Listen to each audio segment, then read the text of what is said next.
Yesterday's prophecies, today's headlines. This is the Hal Lindsey Report. And now, Hal Lindsey. Good evening and welcome to this edition of the Hal Lindsey Report. I want to begin tonight with a very unusual prophecy that I last discussed a couple of years ago. I believe it has much more relevance today in the light of the growing economic problems besieging the European Union. It's called the Prophecy of the Popes and is a Vatican document that is credited to St. Malachy. He was the 12th century Bishop of Armad in what is now Northern Ireland. Now let me be clear from the start that I am not saying that this man's prophecy rises to the same level of detail and accuracy as those in the Bible. However, it does contain some remarkable predictions that seem to have been fulfilled across the centuries and may bear relevance for today. According to the traditional account, in 1139, Malachy was summoned to Rome by Pope Innocent II. While in Rome, Malachy purportedly experienced a vision of future popes, which he recorded as a sequence of cryptic phrases. This manuscript was then deposited in the Roman archive and forgotten about until it was rediscovered in 1590. The list is said to name every pope from Malachy's time to the very last pope, which he called Peter the Roman. This is Malachy's prophecy regarding Peter, translated from the Latin. Peter the Roman, who will nourish the sheep in many tribulations, when they are finished, the city of 7 hills will be destroyed, and the dreadful judge will judge his people. According to Malachy's description, Peter the Roman will be the pope who will work with the Antichrist. Revelation chapter 17, verse 16, predicts that the Antichrist and the 10-nation confederacy out of the old Roman Empire will eventually turn upon the false religious system and its leader and utterly destroy it, just as Malachy predicted. I again want to stress that the prophecy of the popes was delivered by a Roman Catholic bishop and has been maintained in the Vatican's archives since its rediscovery in at least 1590. It was certainly not concocted by some anti-Catholic Protestant. Some Catholic encyclopedia claim that it's a forgery. But if it were a forgery, why has it been housed and guarded in the Vatican archives? And most importantly, it cannot be dated any later than 1590. So if this prophecy is a forgery, it still has remarkable predictions about our present times that are over 400 years old. For example, Pope number 263 was Pope John the 23rd, whom Malachy described as a shepherd and sailor. His real name was Angelo Roncalli, and he was the son of sharecroppers and shepherds. Before being elected Pope, Cardinal Roncalli was named Patriarch of Venice, the famed canal city and seaport. Malachy described Pope 264, Pope Paul VI, as the flower of flowers. The coat of arms of the Montini family, from which he came, featured 3 flowers. Pope number 265 was Pope John Paul I. Malachy described his pontificate as the midst of the moon. On the day of John Paul I's election, the moon was half full. Albino Luciani, or John Paul I, died 1 month later under another half moon. Pope John Paul II was Pope number 266. He was identified by Malachy as being from the labor of the sun. Karol Wojtyła was born on the day of a solar eclipse. Pope number 267 is the current pontiff, Pope Benedict XVI. Before John Paul II died, I looked up what Malachy had to say about his successor, the 267th Pope. Malachy linked this Pope to the glory of the olive. One of the nicknames of the Benedictine order is that of the Olivetans. So when Cardinal Joseph Ratzinger chose as his papal name Pope Benedict, it was startling. This order links itself to a love of the olive. The next pope will be Pope number 268. According to St. Malachy, this pope will be Peter the Roman, the last pope. Peter the Roman will reign, according to Malachy's prophecies, during the horrific time of tribulation that immediately precedes the second coming of Christ. How far off might the fulfillment of Malachy's prophecy be? Well, the current Pope, Benedict XVI, will be 85 years old come April. According to the Bible, in the last days, a single global authority will emerge from somewhere within the area of the old Roman Empire. It will take control by acclamation, setting up a global government in partnership with a global religious authority. Revelation chapter 13, verse 1 identifies the political beast as rising up out of the sea and having 7 heads and 10 horns. Now, I might add here that when something rises up out of the sea is used symbolically as the mass of Gentile nations. Upon the horns are 10 crowns, indicating 10 kings or kingdoms. Revelation 13, verse 2 describes the political beast as a composite of the 4 beasts that came before. It says, now, the beast which I saw was like a leopard, which was the symbol of Greece. His feet were like the feet of a bear, which was the symbol of Persia, and his mouth like the mouth of a lion, which was a symbol of Babylon. The dragon gave him his power, his throne, and great authority. And in chapter 12 of Revelation, the dragon is identified as Satan. Daniel chapter 7, verse 7 foretells the rise of these great beasts, a lion, a bear, a leopard. And after this I saw in the night visions, and behold, a 4th beast, dreadful and terrible and strong exceedingly, and it had great iron teeth, and it devoured and brake in pieces and stamped the residue with the feet of it. And it was diverse from all the beasts that were before it, and it had 10 horns. The beasts of Daniel's visions were the 4 world empires that would rule the earth: Babylon, Persia, Greece, and Rome. The Roman Empire was the most powerful of the 4, and the only one that was not actually conquered and replaced by another political empire. When the political Roman Empire collapsed from within, it continued in a religious form under the popes, and it was called the Holy Roman Empire. The Roman Empire, symbolized by the 4th beast, the one more dreadful than the first 3 empires combined, finally collapsed from its own internal corruption in AD 461. It remained dead as a political system until the first inkling of a revival took place with the 1948 Benelux Treaty that led to the 1957 Treaty of Rome. That treaty led to the European Community, which led to the unification of Europe, which is today on the verge of a monetary collapse. According to Alan Greenspan, the former chairman of the Federal Reserve System, the European Union is just too big to succeed.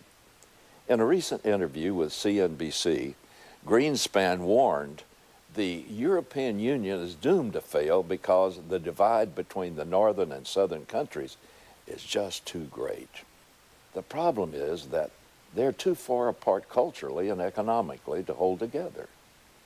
Again, quoting Greenspan, the effect of the divergent cultures in the Eurozone has been grossly underestimated. He added, the only way to have several currencies from divergent nations lumped together is if they are culturally close, such as Germany, the Netherlands, and Austria. If they aren't, it simply can't continue to work. Recall that both Daniel and John are adamant in their count: 10 kingdoms with 7 heads. The 10 toes of Daniel's prophecy are the 10 kingdoms that arise out of the ruins of the old Roman Empire. Listen to Daniel chapter 7, verses 23 and 24, and his description of this. He says, "Thus he said, the fourth beast will be a fourth kingdom on the earth, which will be different from all the other kingdoms, and it will devour the whole earth and trot it down and crush it. And as for the 10 horns," now listen to this, "as for the 10 horns, out of this kingdom," what kingdom? The Roman Empire phase 1. "Out of this kingdom, 10 kings will arise, and another will arise after them.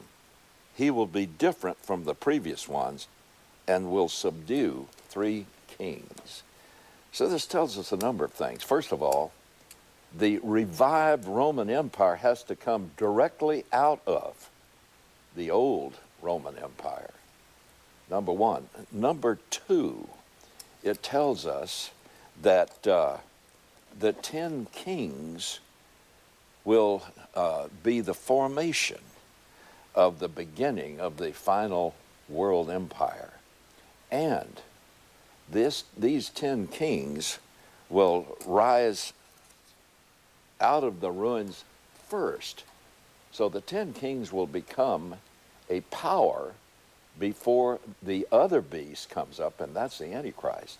So the Antichrist comes up after there already exists the 10 nations that are going to be the base of political power that will help him come to world power.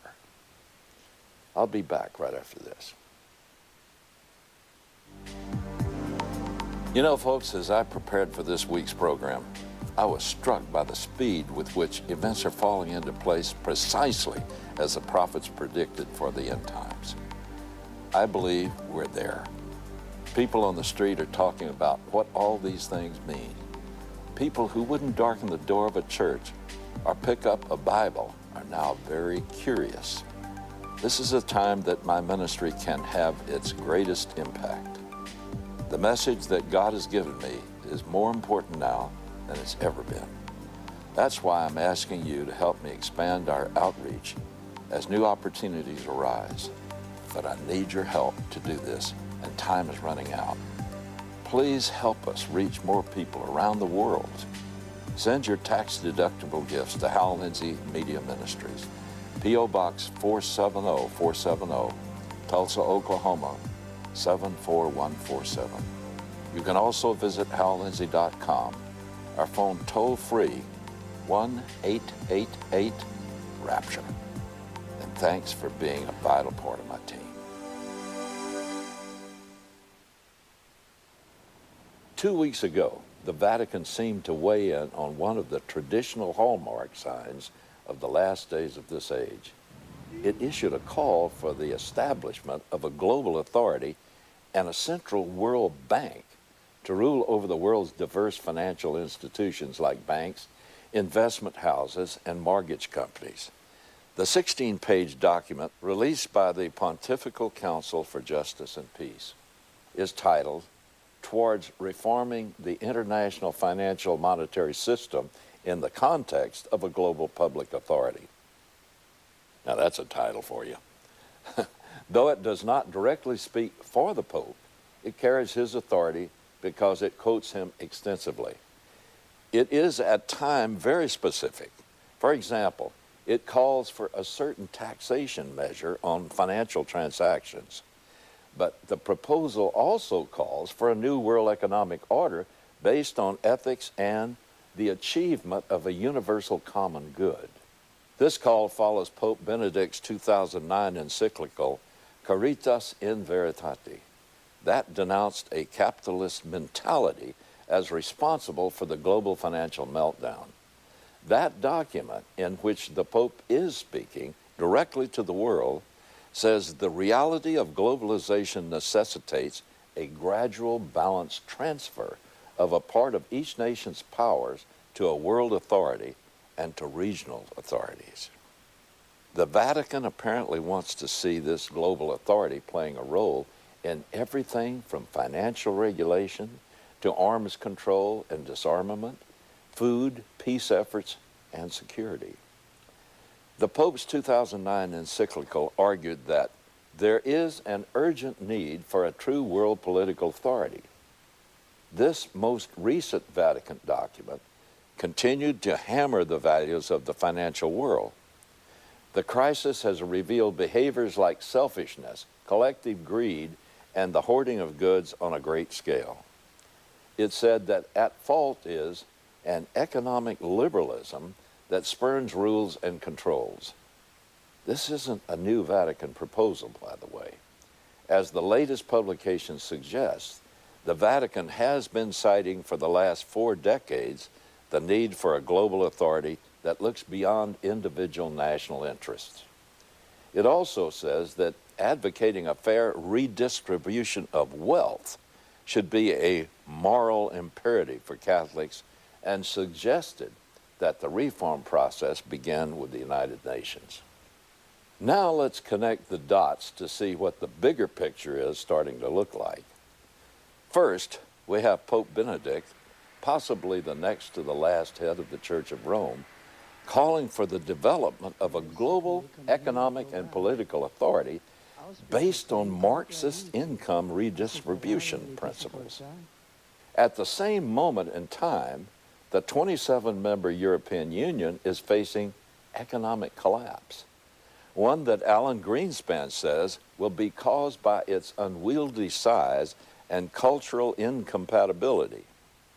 What will come out of that collapse? According to Greenspan, a leaner, meaner, and smaller grouping of like-minded nations. Is it possible that a reorganized EU will ultimately settle on 10 as the ideal number? The Bible says that the world will soon be governed by a single global political authority in partnership with a global religious authority. Between them, they will have such minute control of individual economic activity that they will be able to exclude individuals from buying or selling unless they become a part of a global political, religious, and economic system under the authority of the Antichrist. This will be accomplished by giving everyone a personal number whose pre-authenticating number or prefix will be 666. Now, we've all heard that thrown around. But in order to get this number, and for it to mean anything, each person will have to swear allegiance to the Antichrist. Then in the meantime, every major political or economic event or proposal of our day points in precisely that same direction as the Bible prophesies. A global economic and political collapse followed by a new world order and the introduction of a great leader who will appear to be the answer to all our problems and dreams, all centrally located in none other than Rome. Is this just an amazing coincidence? Well, not if you know Bible prophecy. More than any time in history, the preparations for the Antichrist's unveiling are occurring before our very eyes. Meanwhile, as if by an invisible hand, the world keeps moving irresistibly toward a one-world government and a one-world economic system. Brothers and sisters, get ready to blast off and meet the Lord in the air.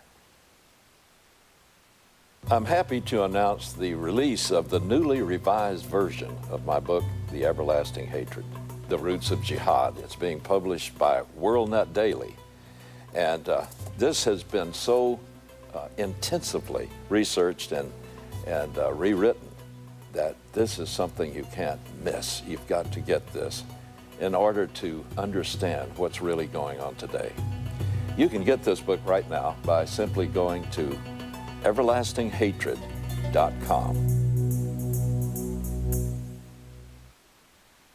It all seems so long ago, but it's only been about 10 months since a Tunisian street vendor doused himself with gasoline to protest his treatment by a Tunisian policewoman. When he set himself ablaze, Mohamed Bouazizi started a fire that swept the entire region. 3 governments were completely toppled by the uprisings. The first of these, Tunisia, where it all began less than a year ago, recently held the first free election in its history. According to the Washington Post, European observers declared the vote to be one of the freest they had ever seen. Turnout was estimated at 90% as voters waited in long lines to choose the kind of government they wanted. The Tunisians chose to be led by the Islamist Ennahda party. Of course, it's already fashionable to refer to Ennahda as the moderate Islamist party. That's what all the Western media call them. But with the moderates like these, who needs radicals? Ennahda supported the Iranian student takeover of the U.S. Embassy in Tehran in 1979. It also publicly called for attacks on the United States during the Gulf War. Though some claim that Ennahda is moderate, it's closely aligned with none other than the Muslim Brotherhood and favors the imposition of Sharia law in Tunisia. Prior to the election, the party's leader, Rachid Ghannouchi, announced that if his group won Tunisia's election, it would impose what he called moderate Sharia law. That's probably how the word moderate even got involved here.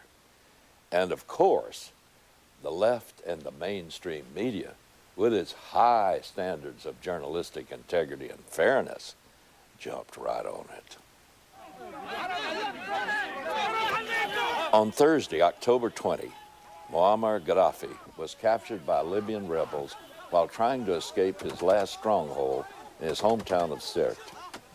After being taunted, beaten, and brutalized, he was killed by a gunshot to the head. His body was then laid out on a mattress in a supermarket freezer, and Libyans lined up for days to pass by the body and see the dead dictator for themselves. President Obama used the occasion to assure us of what he expected to happen in Libya. The Libyan people now have a great responsibility to build an inclusive and tolerant and democratic Libya that stands as the ultimate rebuke to Gaddafi's dictatorship. And now we will be a partner as you forge a future that provides dignity, freedom, and opportunity. 3 days later, on a Sunday, October 23rd, Mustafa Abdul Jalil, Libya's transitional leader, declared his country's liberation. In what appeared to be a direct contradiction of the hopes and wishes expressed by the American president, Abdul Jalil promised that Libya would move toward becoming an Islamic state.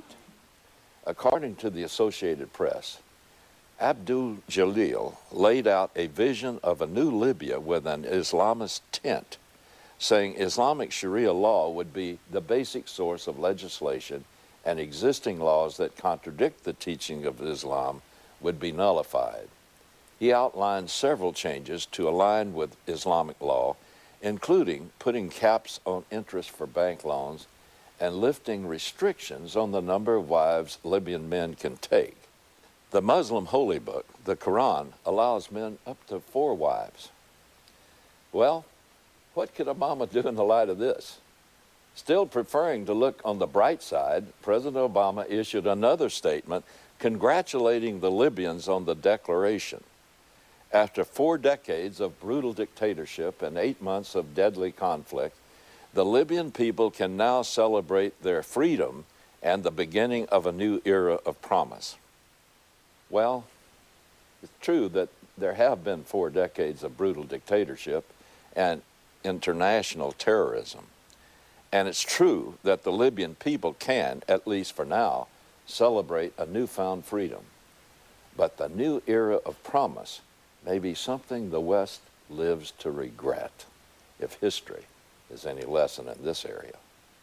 For decades, Turkey was on the wrong side of the Bible's outline for the last days.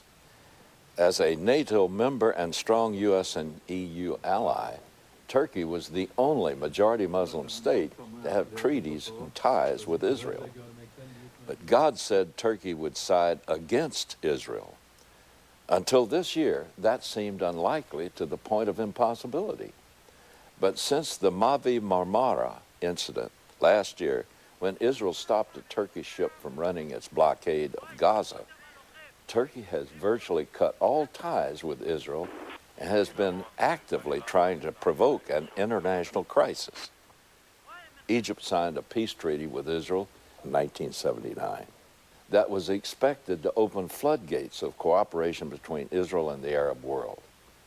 But God said that Egypt would side against Israel in the last days. While President Hosni Mubarak managed to keep the peace with Israel for more than 30 years, he did so by suppressing the Muslim Brotherhood. When he was deposed last February after the U.S. abandoned him, the Muslim Brotherhood seized the moment. It is now expected to sweep Egypt's election next month, turning Egypt into another Islamic republic ruled under Sharia law. Like Libya, or Tunisia, or Sudan, or Saudi Arabia. In other words, like the band of nations that lie across northern Africa and down the Arabian Peninsula. All of them south of Israel. I've discussed the King of the South before on this program. When last I did so, it was a future development. Today, it is a reality. I believe the King of the South, referred to in Daniel chapter 11, verses 40 through 45, is one of the four spheres of power involved in the War of Armageddon. It will be the Islamic nations that lie south of Israel. In just the last 10 months, what seems so far off in the future has become now a geopolitical reality. All of this just goes to show you that prophecy is being fulfilled daily before our eyes, and that what the Bible says is true. As a watchman on the wall, I try to show you how accurate the Bible's prophecies are. Prophecies given thousands of years ago. And if they're true, that means you can believe everything the Bible says. And it says that Jesus is coming soon to receive all true believers unto himself. Get ready for that day by accepting the gift of pardon that Jesus died to purchase for you. Trust me, you will never, ever regret it.